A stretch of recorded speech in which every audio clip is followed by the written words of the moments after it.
দিনটা ছিল জুনের 15 তারিখ, ফাদার্স ডে। সকালবেলায় বাবিনকে ঘুম থেকে উঠেই বললাম, মাম্মাম তাড়াতাড়ি উঠে পড়, আজকে তো ফাদার্স ডে। ও কি বুঝলো আমি ঠিক জানি না, কিন্তু ঘুম থেকে উঠেই জানলায় বসে বসে একটা কথাই বলে যাচ্ছে, মা বাবা কখন আসবে। আর দরজায় বেল বাজার সঙ্গে সঙ্গেই দরজা খুলে কি বলল শোনো।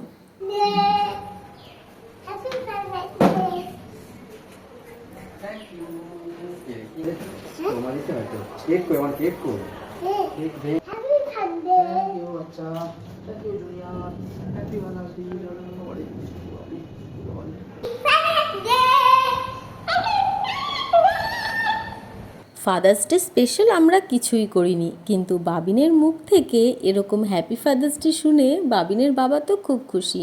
হাজারো ব্যস্ততার মাঝে আমাদের ভালোবাসার মানুষগুলোর জন্য এই দিনগুলো একটু সেলিব্রেট করতে এখন বেশ ভালোই লাগে। আগের বছর ওই বাড়িতে ছিলাম, তখন বাবার জন্য একটা কেক কিনে এনে বাবাকে দিয়ে কেকটা কাটিয়েছিলাম।